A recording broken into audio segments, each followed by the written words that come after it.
and welcome back to Movie Mama. My name is Trisha, this is Rachel, and today we are going to talk about one of the greatest movies ever made, in my opinion, Contact.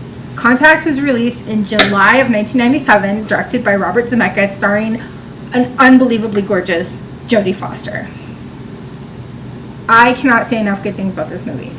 This movie is very kind of cerebral. I think you have to have a very open mind. Thank you. You have to have a very open mind when watching this and understand that this is probably something that could very feasibly happen one day. And I think that that's such the great thing, and how people react to it and the emotion and the spirituality behind it. I love it. I think it's so great. So basically what it is Jodi Foster is this sad little orphan girl. It's horrible. It breaks your heart.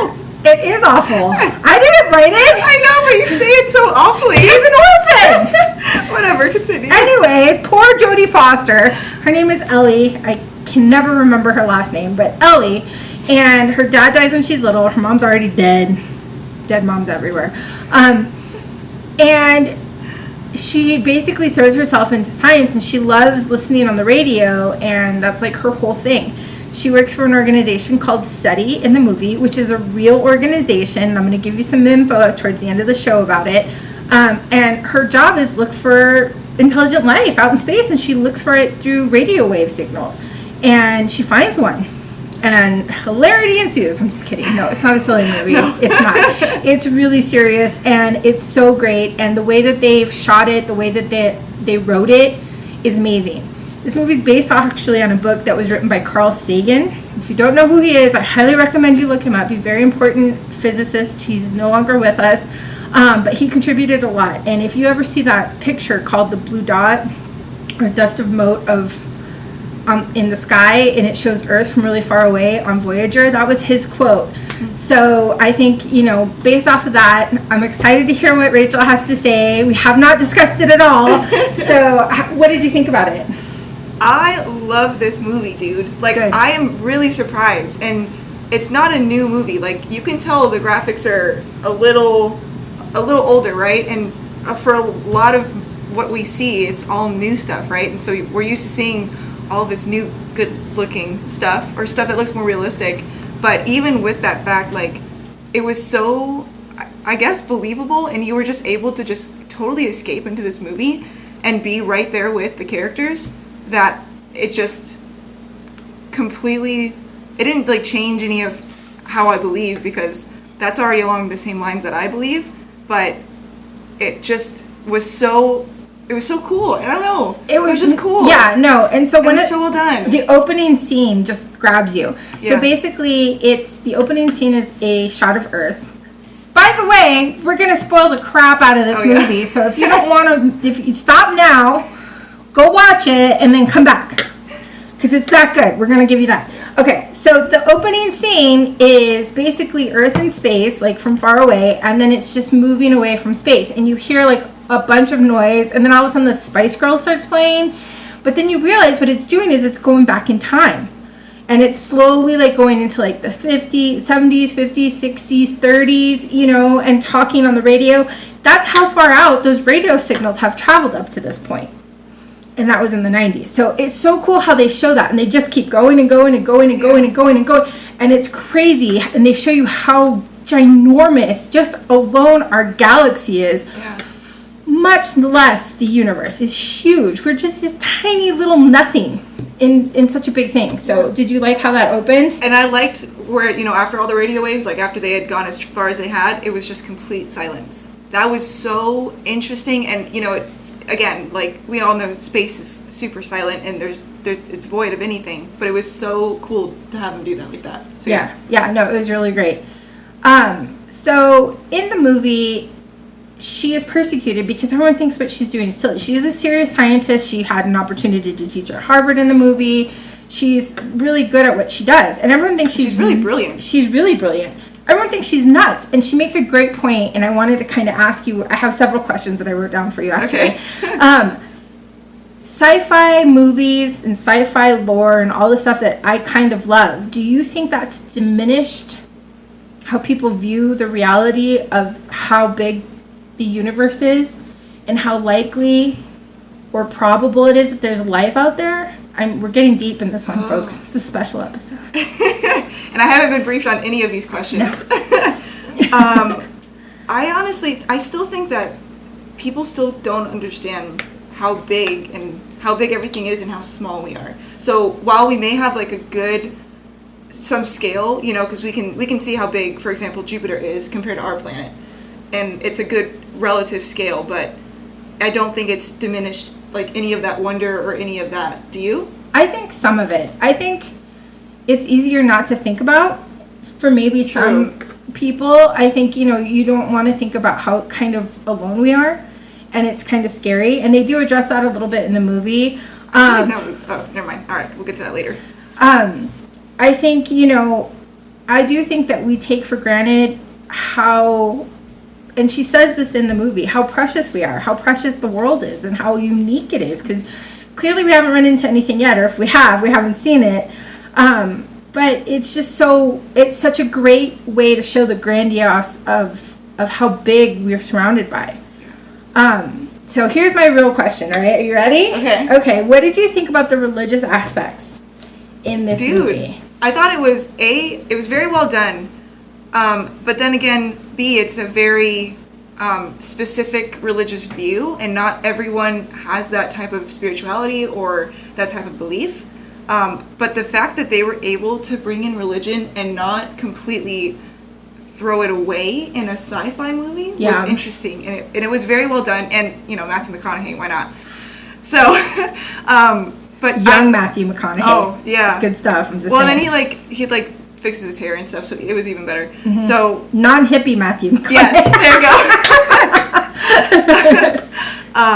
I didn't mind it. I thought it was very well done. And again, it kind of goes back onto how I believe, so I didn't have any problem with it.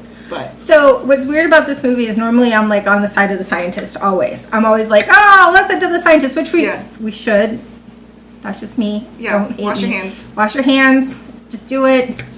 But I really kind of agreed with Matthew McConaughey's character in this, because he is more of the religious person, and he's looking at this from a very spiritual aspect, where Jodie Foster is just so scientific. She's so atheist in it, and she doesn't have any compass, which is an interesting there you go. You know, analogy, because there's a compass in it, you'll see. But, you know, I think that's to her detriment. I think that, you know, she should have some spiritual... Obviously, there's something going on that's bigger than what we understand, and the fact that she can't even just accept it bothered me. Really? You know, yeah, I think that you have to know that the science is important, but so is... There should be a dose of everything, and I think. So, you know, I think it kind of coincided with what I believe, too, because, yes, the science is real. There is people actually still right now that work for SETI doing what Jodie Foster did in this movie, and I think it's important. I think we should be asking those questions. Yeah, but at the same time, we can't just diminish the fact of there's other stuff that we don't understand beyond, you know, people maybe somewhere else out there. So I really liked it. I like that math was their primary language, and that's how they communicated with us. That was so cool, man. Yeah, so they use prime numbers, and then they just start breaking it down from there. What did you think about we won't say what the first image that they see is, but what did you think about it? I mean, it makes sense. Like, you know, the shock value was there for a reason, and it was shocking, but at the same time, it wasn't like you weren't expecting something like that. You know what I mean? Yeah. I'm glad that they kind of addressed it, and then they moved away from it. Yeah. So there is some religious aspects in it that are very super religious. And I'm not trying to take anything away from anybody, but it's more cultish and, you know, more towards the destruction revelation type. Yeah, exactly. And I like that they kind of included that in there too, because that's really comes from a place of fear. The gentleman in there that does what he does, and we won't go into what happens, but it comes from a fear-based place, which I think some people take that religion and take it too far, you know, and then they do stuff like that because it doesn't align perfectly with what they want to be real. And so they address that too, which I think is really great. And they do a great job. Yeah. You know. So, do you think that she is, so in the beginning of the movie, we already said this, her dad passes away. And she's really into like ham radio at the time, and it shows her as a little girl. And I forget that actress's name, but she's such a great actress too. Do you think she's looking for her dad the whole time? Well, I think she's looking for her mom first. I mean, that's pretty evident. And I think when her dad does go, I don't think she's necessarily looking for him through the radio, because she still has a piece of him within that action of the radio. Doing the radio. Yeah. I think it really does go to the idea of there's other things out there, because again, she doesn't believe in afterlives or anything like that. Yeah. So okay, I think one of the bigger things that we have to talk about is the morality around this. I think this is such a great movie to really have a discussion. So if you have not a lot going on, we keep saying that, but a lot of people are sitting at home and don't know what to do, and you're probably arguing with your kids. Why not argue about math and science? Just an idea. Theology. Yeah, theology. You know, the morality around it. You know, the aliens send them a coded message to build a machine. The moral compass in that, you build it. You know, they have such great conversations around what the implications of that. Is it a Trojan horse? Are we going to build it and all these aliens are going to walk out and kill us all? Is it a bomb? What is it? We don't even know what it is, and we're going to build this thing. So, you know, that would be such a great question to put to your, you know, loved ones is, what do you think?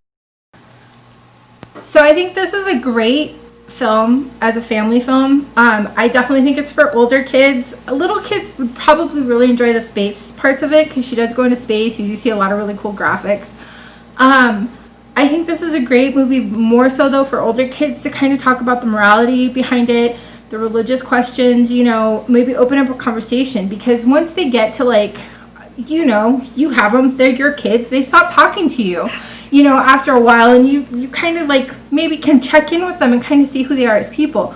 Obviously, try to be as nice as you can. Don't get defensive. It's just a movie, you know, but have a good conversation. Have a good, you know, civil argument about what would they do if they were in that situation. You know, if they had encountered a person like the Haddon character, you know, and he offered them this amazing opportunity, is it morally right? You know, things like that I think are really great. And I think, you know, if you do have younger kids and they want to watch it, I would encourage you to take them to the SETI website. Like I said, it's a real thing. It's the organization that Ellie works for in the movie. It's called Search for Extraterrestrial Intelligence, and it's SETI.org. It's still up and running. They're still doing stuff. They have a lot of great information on there. They're real scientists, and I think you can even listen to some of the stuff that they're listening to in real time. So it's pretty cool. The other thing is the satellites that they use in the movie are real satellites. The first one that she goes to is called Arecibo Observatory. I said it in one take, and I ruined it. And that's in Puerto Rico, and that's a real place. They really use that. I don't know if it's still in operation, but at the time that the movie was made, it was. And then the one with the 27 big dishes, that's actually just called the Very Large Array. They put a lot of time and effort into that name. Yeah. But that's in San Agustin in Socorro, New Mexico. So I know that there's probably information out there that you can look up, and I definitely recommend, you know, this movie, I think, is one of those movies that everyone at some point in their life should watch. It's got such a great cast, it's got great writing, and it's deep. You can go so deep in having a conversation about this movie. So what's the moral of the whole story here? Man, I think there's several. There's probably one overarching thing, but for me, the moral of Contact is there's always a point to doing things, whether it's because you want to get an answer, or whether it's because you want to feel safe, or anything. There's always a point to doing things, but life isn't on its own. You're never on your own. I like that. Yeah. That's really good. I'm good with that. So mine is, if some old guy offers you a ton of money, just kidding, no. All right, yeah, so we know who to listen to. No, I think, you know, don't stop asking questions. Yeah. Don't ever stop asking questions. You know, if someone's telling you not to ask questions, maybe there's a reason why. So I think they have really good bad guys because they're not inherently evil. They're not inherently evil, but well, the one guy kind of is. Which guy? The last guy, the military guy. I don't know. Yeah, I don't remember his name. We do a lot of research. Yeah. Ahead of time for you guys. We watched these movies several times over. Anyway, like one of the guys is really bad, and I'm not going to give away the spoiler at the end because there is an interesting thing at the end, but just kind of shows, you know, maybe he wasn't doing it to be a bad guy. Maybe he was doing it because people weren't ready to hear certain information, you know. And then the guy who is played by Tom Skerritt, his name is Dr. David Drummond. That guy is the worst, though. Yeah, that guy sucks. Yeah. I think almost as much as the bad guy that does bad things to him in the movie. You'll see. You'll know exactly what I'm talking about when you watch it. Yeah. So, I don't know. I think, just don't take money from old guys. That's a good life lesson, I think. And then just keep, if you have a dream, look at me. I'm making this dumb show. Just do it, you know. Don't let people talk you out of stuff. Be who you are and do what you want, and you know, just don't do drugs. Or that's it. Gangs. Or gangs. No cartel. Like, I'm sorry, cartel people. I'm just kidding. Don't come after me. Anyway, let's just cut that part out. Anyway, I hope you enjoyed our show. We highly recommend Contact. I'm so glad you liked it. I'm so glad you watched it. Just give it a run to see how you feel. Watch it with your kids. And, you know, Carl Sagan wrote a book on it. If you really liked it, I really recommend looking at Carl Sagan's work and what he did and the stuff that he came up with. I didn't do it, but, you know, it's out there for you. So have at it. All right, everybody, be good. Clean your rooms. Wash your hands. And be nice. That's it. That's really all you have to do. All right, bye, everybody. Bye.